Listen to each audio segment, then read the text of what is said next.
society. You are the one who funds us. You are the people who give us authority.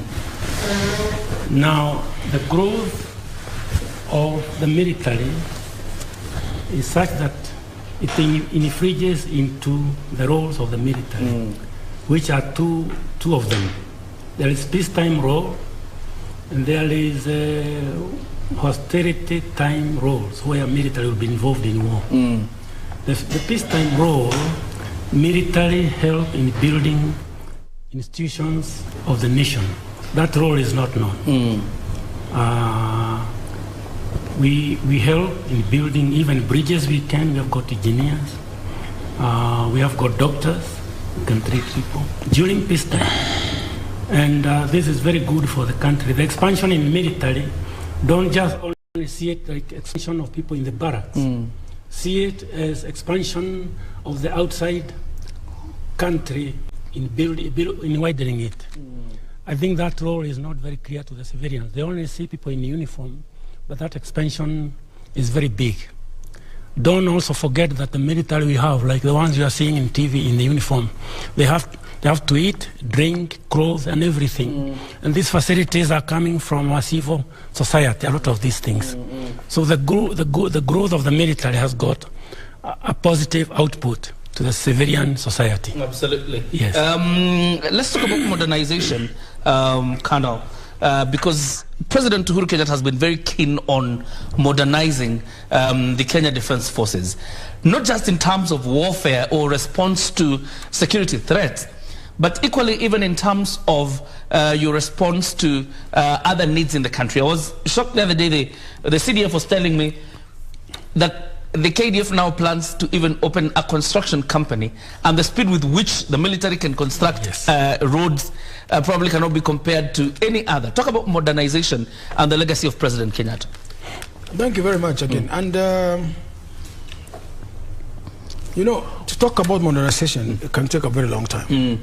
Because what this government of His Excellency Uhuru Kenyatta has done has been in a short span of time, only 10 years, but so much. You see, for example, the decision for the KDF to move into manufacturing and be self-sufficient was mooted during General Karangi's time. When the KDF started producing its own water, you know, that was a production decision that was made. Previously, of course, there were other productions that were being done, but now the expansion into water, also which now could actually be accessed by almost everybody who goes to the shops there, was a plus. Now, in terms of, I don't want to talk about military modernization in terms of equipment and all that, but one of the modernization, what you can call modernization is actually that expansion itself. It's a modernization on its own. The expansion of the number of military units that has come. That today we have more troops, because mostly of course because we are being also informed by our operational environment that requires that. But the president is the one who has the authority to authorize that for that increment. Then we look at the modernization of the Kenya Navy, for example, the creation of the Kenya shipyard facility. That alone has the capacity and to actually equip us with our own ships. Something that's not happening anywhere else in South Africa.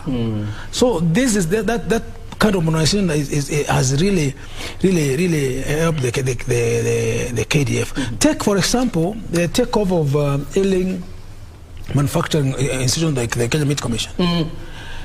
We took over that facility and modernized it with minimal expenditure.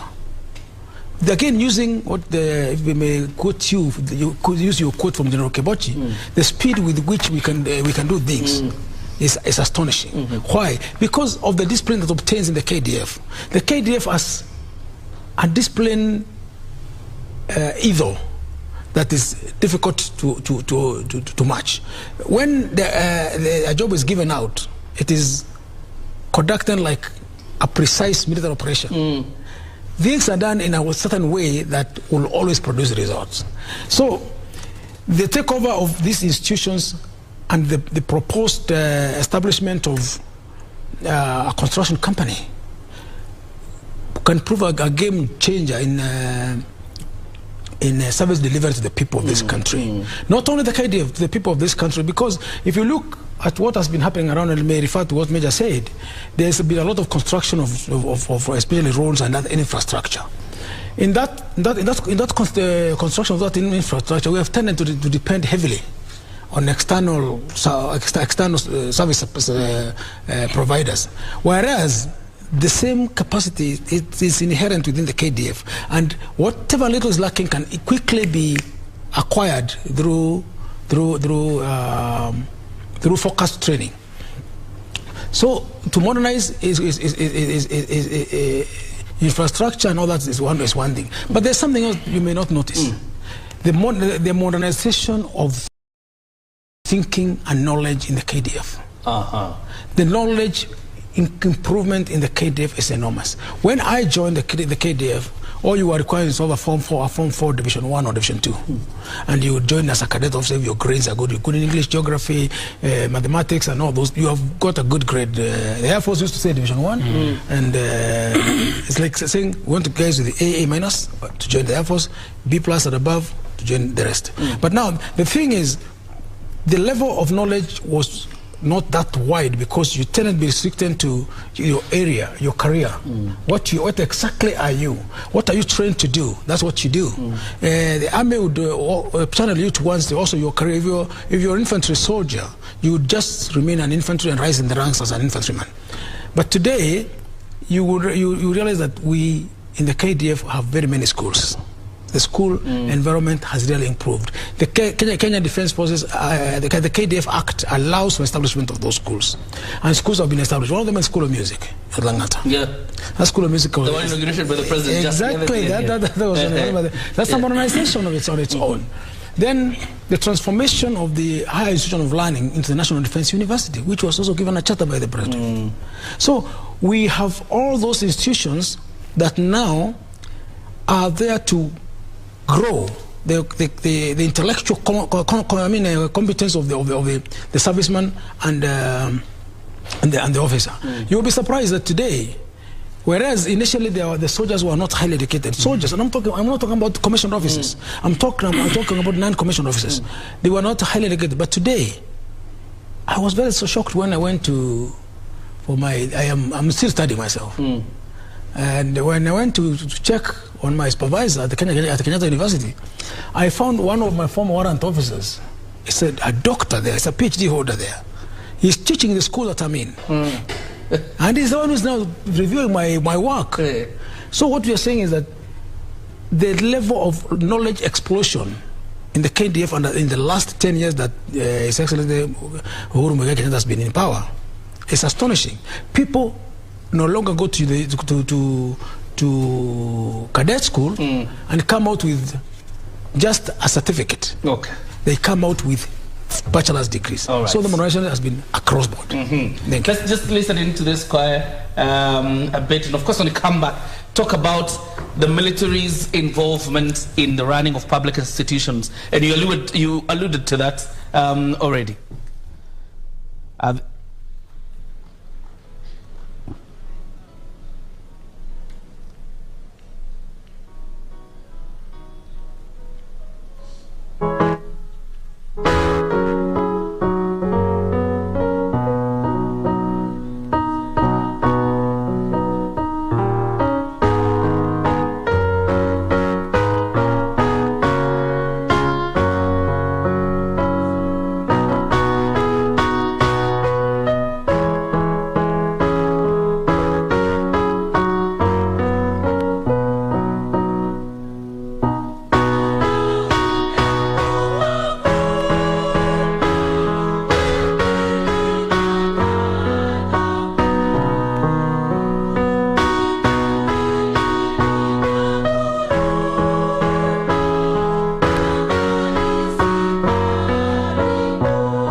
tuwapongeze kwa makofi. Tuwape makofi tafadhali wanakwaya wetu wa Anglican Church wanapoondoka.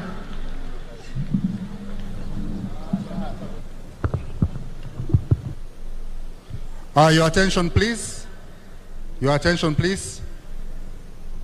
Take your seats. Our guest of honor is about to arrive. I kindly urge you not to make any movements. I am assuming by now you have visited the washrooms, RSMs, GSMs, and the sergeant majors who have come with the personnel. Ensure there is no movement. I can see at terrace number 5. Terrace number 5, there is a lot of movement at the entrance valley. Now, announcement for the officers. All officers, kindly, may I have your attention? Those officers who have been invited for the subsequent function at DHQ officers' mess. The Ulinzi Sports Complex in Langata, the live pictures you're seeing from there. And obviously, this is a military event. It's a military institution.